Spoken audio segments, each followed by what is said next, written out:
Let me now share about what we know about this novel coronavirus. This virus comes from the family of coronavirus, which includes other viruses such as MERS and SARS, as well as the milder variants causing common cold. The medical consensus at this moment is that the novel coronavirus is more transmissible but appears less deadly than SARS. Evidence suggests that the rate of human-to-human transmission of this virus appears to be higher than that of SARS. For now, the evidence also suggests that transmission is mostly via droplets.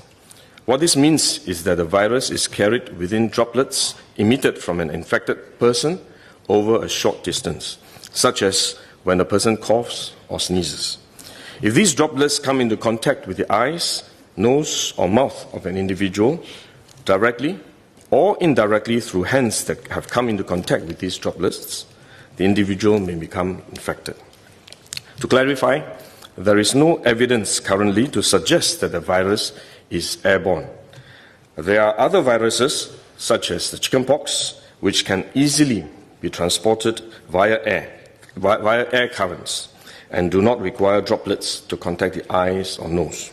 The novel coronavirus is not in this category of viruses. The novel coronavirus could also transmit through surface contact. Let me explain.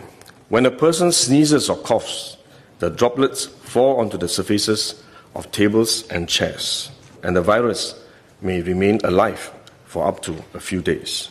When someone else touches the surfaces of these tables and chairs, the virus can be transferred to his hands, and if he then rubs his eyes or nose without washing his hands, he may become infected. So we should wash our hands. This is also why we only quarantine the close contacts of confirmed cases. For more transient contacts, such as individuals that the confirmed cases may have walked past in malls or hotels, the risk of transmission is low. For coronavirus generally, the person is most infectious when he is displaying symptoms, or what you call symptomatic. And this is likely to be the case for the novel coronavirus as well. There is evidence of limited spread from a person without symptoms during the incubation period. However, this form of transmission may be uncommon and has so far involved isolated cases only. At this point, the evidence still points towards higher transmissibility when the person is displaying symptoms. As such, medical professionals, both overseas and in Singapore, have advised that the most effective way that we can protect ourselves is to practice good personal hygiene.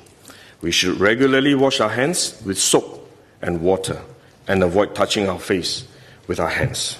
These may sound simple, but actually they are very difficult to do because all of us touch our face all the time. Even at a meeting when we have on this ministry task force, while I was speaking, I was touching my face until Minister Lawrence Wong nudged me with his elbow and said, "Stop touching your face." So it is simple but extremely difficult, but are actually very effective in preventing all kinds of infection. Potential infection from asymptomatic persons, in fact, is less likely to be from coughing or sneezing directly because they don't have symptoms. They are not sneezing or coughing, but more likely by touching contaminated surfaces, for which masks offer no protection. Wearing a mask when we are well often gives us a false sense of security instead, and we are more likely to touch our faces when we constantly adjust our masks, which is one way the disease spreads. At the same time, we need to protect others, our loved ones, friends, colleagues, and fellow Singaporeans that we come into contact with. If we are sick, we should rest and recover at home as far as possible. If we do need to go out to see a doctor, for example, we should wear a surgical mask to protect others. So this is when mask is needed, when we are unwell and have to go out.